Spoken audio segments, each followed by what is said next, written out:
अगर कोई आपको नीचा दिखाना चाहता है तो इसका मतलब है कि आप उससे पहले से ही ऊपर हो।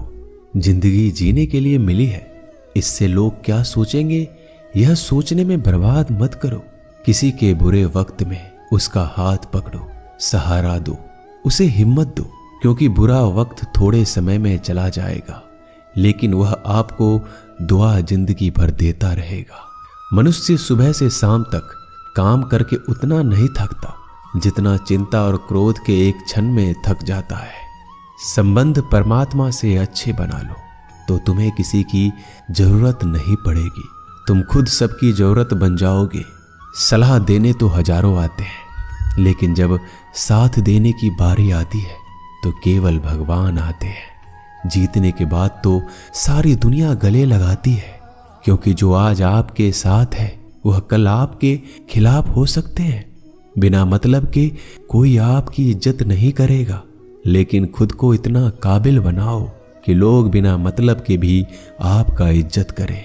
भगवान कहते हैं सोने से पहले तुम सबको माफ कर दिया करो और तुम्हारे जागने से पहले मैं तुम्हें माफ कर दूंगा। भगवान ऑक्सीजन की तरह है जिन्हें आप देख नहीं सकते लेकिन उसके बिना आप रह भी नहीं सकते।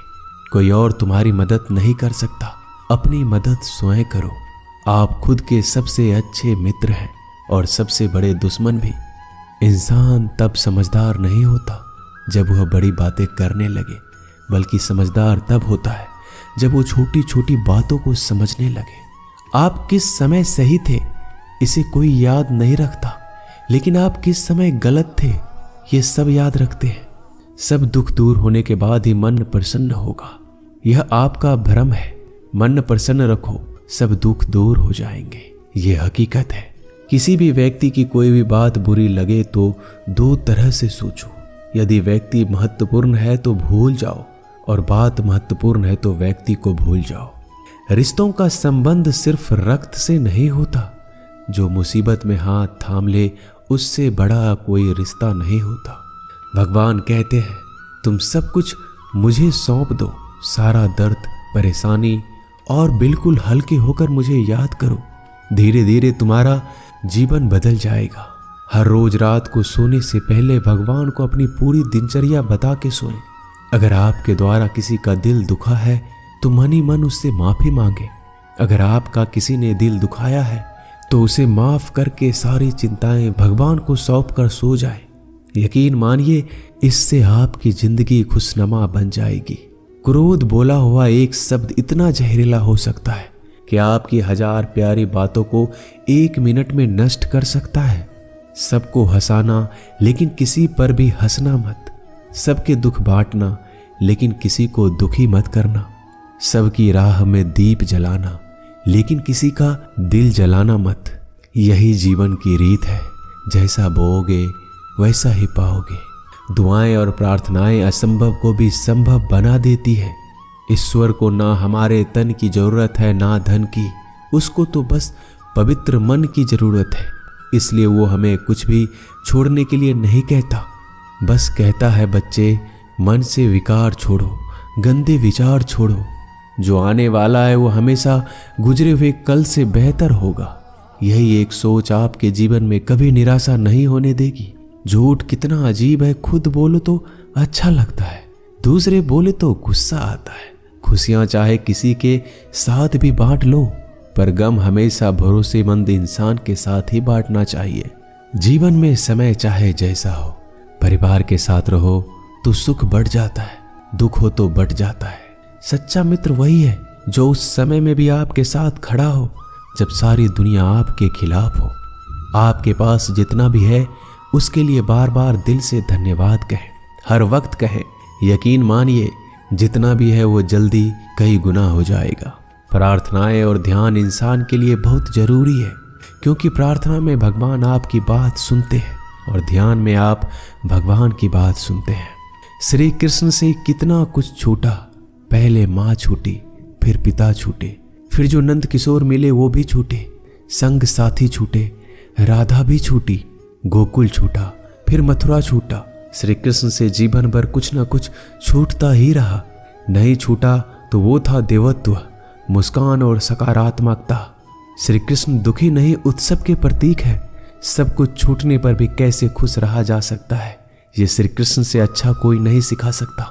इसलिए हमेशा खुश रहें, सदा मुस्कुराते रहें। जीतने का मजा भी तभी आएगा जब लोग आपके हार का इंतजार करेंगे।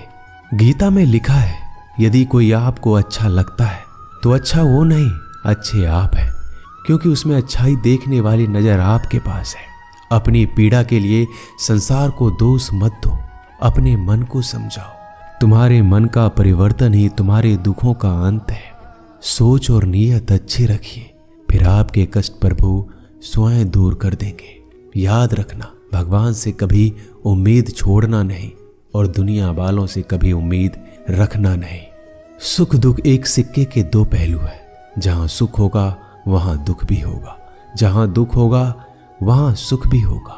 इसलिए सुख दुख के बारे में बिना सोचे निरंतर अपने लक्ष्य को प्राप्त करने के लिए प्रयास करते रहना चाहिए। एक बात हमेशा याद रखना, किसी के सामने गिड़गिड़ाने से ना मोहब्बत मिलती है ना इज्जत। इसलिए अपने स्वाभिमान को जिंदा रखो। कोई अगर आपकी किस्मत में होगा तो आपके पास खुद ही चलकर आएगा। दूसरों को हराने का मौका मत दो, बस खुद को आगे ले जाने की जिद पालो। कभी हार ना मानने की आदत ही एक दिन जीतने की आदत बन जाती है। सिर्फ दो चीजें मनुष्य के भाग्य का निर्माण करती है। पहला, स्वभाव। अगर आपके स्वभाव में अच्छाई, विनम्रता और गुण है तो आपका भाग्य चमकेगा। अगर आपका स्वभाव क्रोधी है, आलसी है, तो आपका भाग्य बिगड़ना अनिवार्य है। इसलिए अपने स्वभाव को मधुर और आकर्षित बनाइए। दूसरा, आपकी वाणी। बोलना तो आदमी 2.5 साल की उम्र में ही सीख जाता है, परंतु कब, कहां और कैसे बोलना है उसे यह जिंदगी भर भी नहीं समझ पाता। जिसे ये बोलना आ गया कि कब, कहां और कितना बोलना चाहिए, समझ लो उसे सफल होने के लिए कोई नहीं रोक सकता। पिता से बड़ा कोई सलाहकार नहीं, माँ की छांव से बड़ी कोई दुनिया नहीं, भाई से अच्छा कोई भागीदार नहीं और बहन से बड़ा कोई शुभ चिंतक नहीं। इस मतलबी दुनिया से कोई मतलब ना रखो, और मतलब रखना है तो अपने मतलब से मतलब रखो।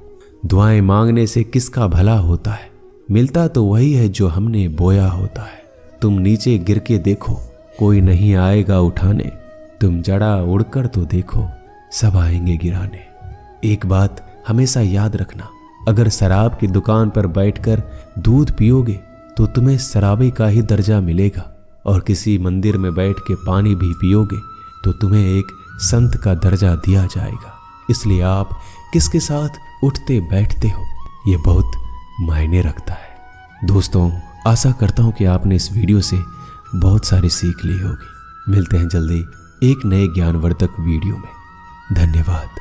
अपना ख्याल रखिएगा।